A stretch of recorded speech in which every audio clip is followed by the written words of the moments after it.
नेपाल में अनरेस्ट के बाद जो क्रिकेट फैंस हैं उनके दिमाग में एक सवाल लगातार चल रहा था कि यार क्या एनपीएल के लिए फॉरेन प्लेयर्स हामी भरेंगे। क्या ये सब कुछ जो हुआ उसके बाद एनपीएल में फॉरेन प्लेयर्स के आने की जो प्रोबेबिलिटी थी वो थोड़ी कम हो जाएगी। अब ये बातें चल ही रही थी कि अचानक से क्रिस लेन ने ताबड़तोड़ बल्लेबाजी कल रात की और फिर सबको अपने आने का जो इंतजार है वो थोड़ा सा ज्यादा बढ़ा दिया। सबने जब कल क्रिस लेन को 5 बॉल में 5 कंसेक्यूटिव छक्के मारते हुए देखे, अपने अपना शतक लगाते हुए देखा, 211 के स्ट्राइक रेट से रन्स बनाते हुए देखा और नॉर्थहैम्पटनशायर के खिलाफ वन साइडेड मुकाबला जीतते हुए देखा, तो सबने कहा कि यार ये वाला लेन अगर एनपीएल में आ जाए ना तो मजा आ जाएगा। अब देखो, क्रिस लेन के बारे में हमने पास्ट में बात की थी जिस दिन अनाउंसमेंट हुई थी, आपको बताया था किस तरह से उन्होंने लीग क्रिकेट में खास करके तबाही मचाई है। और अगर आप टी20 लीग्स की बात करो तो ऑपोजिशन कोई भी हो वो इनके नाम से डर जाता है। यस, इंटरनेशनल क्रिकेट में उतना कुछ खास नहीं किया इन्होंने, लेकिन लीग क्रिकेट में ये कारनामा करते रहते हैं और काफी बार कहते हैं ना कि यार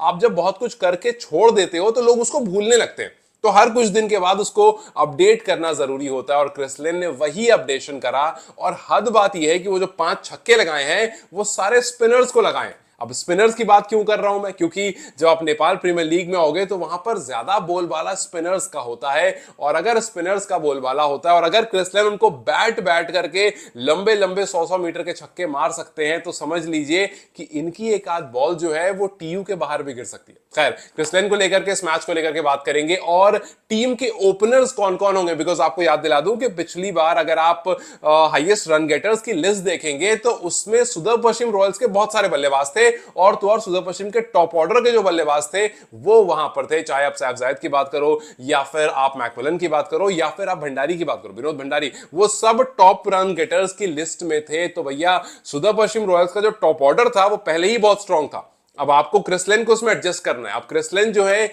वो अगर आएंगे तो कौन वहां से हटेगा, खैर उस बारे में बात करेंगे। पहले थोड़ा आपको वाइटलिटी ब्लास्ट 2025 का कल जो सेमीफाइनल हुआ उसके बारे में बता देता हूं, जहां पर नॉर्थहैम्पटनशायर ने 158 रन बनाए और डीएलएस की वजह से उस रन को थोड़ा सा कम कर दिया गया, 155 का टोटल मिला। और हैम्पशायर ने डीएलएस मेथड से जो टोटल मिला लगा एक बार को कि यार ये कॉम्पिटिटिव हो सकता है, लेकिन क्रिस लेन ने सिंगल हैंडेडली 15.4 ओवर्स में मैच को जो है वो अपने नाम कर लिया। देखो 38 रन जब टीम को चाहिए था उस टाइम पर 4 ओवर बच रहे थे। अब अगर आप टेक्निकली देखते हो 4 ओवर में 38 रन मतलब लगभग 10 के रन से आपको हर ओवर मारना पड़ेगा, बिकॉज 4 में 40, 10 में 10 रन हर ओवर मारोगे। लेकिन क्रिस लेन ने कहा कि भैया उतना लंबा लेकर जाने का कोई हिसाब किताब रखना ही नहीं है। और जो लॉयड को फटाफट छक्का, लेग स्पिनर है लॉयड पोप, उनको जो फटाफट छक्के मारने शुरू करे, एक तरफ से उन्होंने एकदम इवनली बैलेंस जो मैच लग रहा था उसको एकदम से खत्म कर दिया। और ऐसा मोमेंटम दोबारा से शिफ्ट, मतलब ऐसा मोमेंटम शिफ्ट हुआ हैम्पशायर की तरफ के वो अब ना क्रिस लेन के उसमें आ गया। हम पहले से क्रिस लेन को देखते आ रहे हैं, काफी रन वो मारते हैं, काफी लंबे लंबे छक्के मारते हैं, लेकिन जब ऐसा खिलाड़ी दोबारा से मोमेंटम में आ जाता है और जब 1-2 महीने के बाद उसको ऐसी जगह पर खेलना है जहां स्पिनर्स को बहुत बहुत देखने को मिलेंगे तो वहां पर थोड़ी सी एक्साइटमेंट बढ़ जाती है। हाँ, ये बात जरूर है कि क्रिस लेन जो है वो जब नेपाल आएंगे तो उनको वो सरफेस नहीं मिलेगा। देखना ये जरूर होगा कि कितने मैचेस लगते हैं उनको एडजस्ट होने में, क्योंकि ये वो बल्लेबाज है जिसके अंदर ताकत भरपूर है। मतलब इसको बॉल की स्पीड से मतलब नहीं, मतलब वो कुछ प्लेयर्स होते हैं ना जो पेसर्स को अच्छा खेलते हैं, मतलब अगर आप उनके पास तेज बॉल फेंकते हो तो उसको वो बहुत तेजी से मार सकते हैं, लेकिन स्पिन फेंकते हो तो वहां पर वो फंस जाते हैं। यहां पर केस क्या है, यहां पर इनके अंदर खुद इतनी ताकत है कि ये स्टेडियम पार कर सकते हैं, इनको बॉल की स्पीड से मतलब नहीं। हाँ, ये बात जरूर है कि अगर पिच स्लो होगी, अगर बॉल पड़ के थोड़ी नीची रह रही होगी, अगर बॉल पड़ करके थोड़ी ज्यादा घूम रही होगी, वहां पर लेन को थोड़ा सा टाइम जरूर लग सकता है। अब देखना बस ये है कि वो क्रिस लेन जो अभी भी 5 बॉल में 5 कंसेक्यूटिव छक्के मार सकते हैं, क्या वो नेपाल में जब आएंगे तो कुछ ऐसा ही कारनामा करेंगे। इनफैक्ट क्रिस लेन ने इस मैच में जहां पर टोटल छोटा सा 155 का था, वहां पर उन्होंने खुद शतक लगाया, जो 4th छक्का उनका था उससे उनका शतक कंप्लीट हुआ और सिर्फ 49 बॉल में, मतलब जो रन रेट था, वो जो उनका स्ट्राइक रेट था वो 200 से भी ऊपर का था। 49 बॉल में शतक कंप्लीट किया और एडवेस्टर्न क्राउड जो था वो एकदम से उमड़ पड़ा और कहानी जो है वो मतलब 2-3 ओवर पहले ही कहानी को खत्म कर दिया। सो 51 बॉल टोटल उन्होंने ली, 108 नॉट आउट, 5 चौके और 11 छक्के। मतलब 11 छक्के, अगर आप एनपीएल का टोटल निकाल कर देखते हो प्लेयर्स का जो हाईएस्ट रन गेटर्स हैं, तो उसमें भी आपको 11 छक्के एक मैच में तो छोड़ो, 5-5 6-6 मैच में, इनफैक्ट आपको टॉप ऑर्डर में बहुत सारे ऐसे दिख जाएंगे हाईएस्ट रन गेटर्स में जिन्होंने पूरे टूर्नामेंट में 11 छक्के मारे होंगे। तो एक खिलाड़ी जो एक मैच में 11 छक्के मारकर आ रहा है और उसके अंदर वो एबिलिटी है कि वो एक मैच में 11 छक्के मार सकता है, वो वाकई में आकर के सुदर्शन पश्चिम को किसी और दिशा में जो लेकर जा सकता है। हालांकि सुदर्शन पश्चिम जो है वो पिछले साल काफी अच्छा उन्होंने खेला था,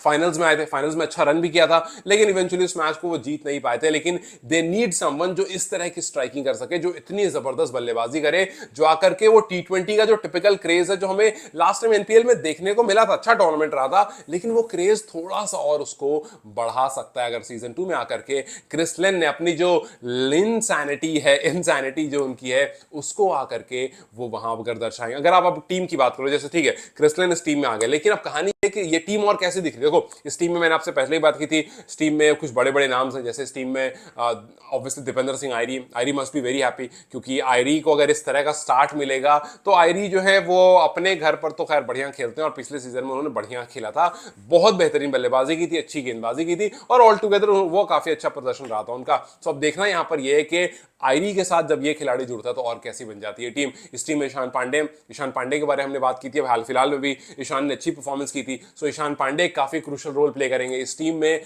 आरिफ शेख है, तो ये सब वो नाम है जो आपको रन्स करते हुए दिखते हैं, पहले भी दिखे हैं, आगे भी दिखेंगे, जो डिपेंडेबल प्लेयर्स हैं जिन्होंने सुदर्शन पश्चिम को पहले भी सपोर्ट किया। लेकिन अब मेन कहानी जो है वो ओपनर्स की है, टॉप ऑर्डर की है, क्योंकि लास्ट सीजन अगर आप खोलकर देखते हो तो सैफ जैद थे जिन्होंने ओपन करता, सैफ जैद ने काफी अच्छी बैटिंग की थी और उन्होंने विनोद भंडारी के साथ ओपन किया था। सो अब ये दो ओपनर सुदर्शन पश्चिम रॉयल्स के साथ थे। अगर आप इन दोनों के नंबर्स देखते हो तो सैफ जैद जो है वो फोर्थ हाईएस्ट रन गेटर थे, 9 इनिंग उन्होंने खेली थी जिसमें 275 रन किए थे, एवरेज उनका 30 का था, स्ट्राइक रेट 136 का था। सो अब कहानी यह है कि क्या आप ये सोचोगे कि यार सैफ को हटा करके क्रिस लिन को लाया जाए? अगर आपके दिमाग में ये सवाल आता है तो आप दूसरी तरफ देखोगे, आप देखोगे विनोद भंडारी की तरफ। विनोद भंडारी ने भी अच्छी बल्लेबाजी की थी और वो 6th हाईएस्ट रन गेटर थे। मतलब बहुत कम टीम ऐसी होती है जिसके दोनों ओपनर पूरे टूर्नामेंट में चलते हैं। सो पूरे टूर्नामेंट में विनोद भंडारी ने भी अच्छे रन किए, तो उनका एवरेज 29 का था, स्ट्राइक रेट उनका 110 का था और 9 इनिंग में उन्होंने 235 रन किए थे। सो कहानी यह है कि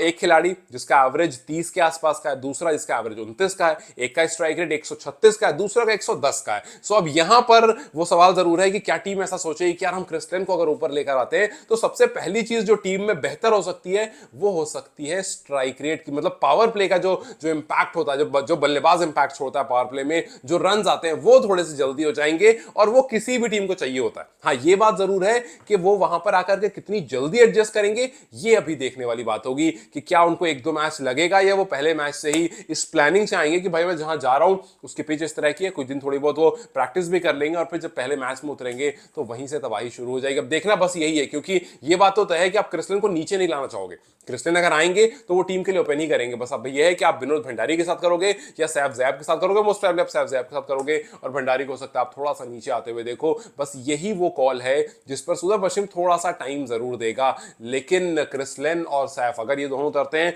तो लिन विल बी डोमिनेटिंग। और उनको देख कर देखो एक चीज सबसे अच्छी क्या होती है ना, कि जब आपके सामने कोई इस तरह की बल्लेबाजी कर रहा होता है तो सामने वाला जो बैटर है वो ऑटोमेटिकली चार्जअप हो जाता है। क्रिस लिन जब रन्स कर रहे होंगे तो सिर्फ सैफ नहीं बल्कि पूरा सुदर्शन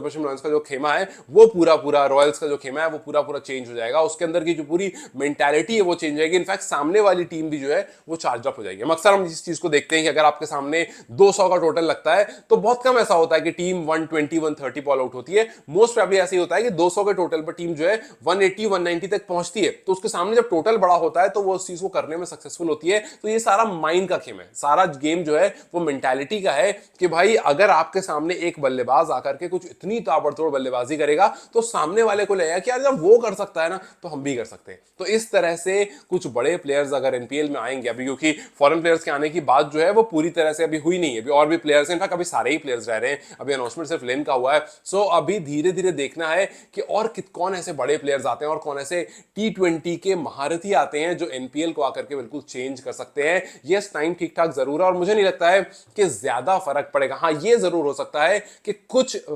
जो फॉरेन प्लेयर्स हैं वो हो सकता है थोड़ा सा हिचकिचाएं जो अभी अनरेस्ट हुआ है नेपाल में उसको देखकर। लेकिन अच्छी बात क्या है कि उस अनरेस्ट के बाद चीजें काफी बहुत अच्छी दिख रही है। जैसे मैंने अभी एक वीडियो देखी जिसमें जो जेंजीज हैं वो पूरी सफाई कर रहे हैं, मतलब रोड साफ कर रहे हैं, दोबारा से पेंट कर रहे हैं, जो जलने के बाद गंदगी हुई है उसको साफ कर रहे हैं। सो ये एक बहुत अच्छा मैसेज देता है वर्ल्ड को कि भाई देखो ऐसा है, एक हमारी डिमांड थी वो हमने रखी और चीजें थोड़ी सी वॉयलेंट हो गई, लेकिन उसके बाद हम अपनी कंट्री को दोबारा से रीबिल्ड कर रहे हैं और वही लोग रीबिल्ड कर रहे हैं जो लोग आंदोलन में खड़े थे। सो ये एक बहुत अच्छा मैसेज जा रहा है और इससे आई एम वेरी श्योर के जो प्लेयर्स होंगे उन तक जब ये वीडियो उन तक जब ये मैसेज पहुंचेगा तो उनको काफी ज्यादा पॉजिटिव फील होगा कि नहीं यार यहां जाना एकदम सेफ है, एकदम फाइन है और यहां जाकर के हम एनपीएल खेल सकते हैं। सो अब देखना बस ये है कि फॉरेन प्लेयर्स को लेकर के टीम जो है वो कितनी जल्दी अनाउंसमेंट करती है, फ्रेंचाइज जो है वो कितनी जल्दी और प्लेयर्स के बारे में बताती है और किस किस टीम में क्रिस लेन जैसे प्लेयर्स और ज्यादा आते हैं। खैर आपको क्या लगता है कितनी जल्दी अनाउंसमेंट हो सकती है, मुझे कमेंट सेक्शन में जरूर बताएं। Till then you guys take care, I will see you very soon.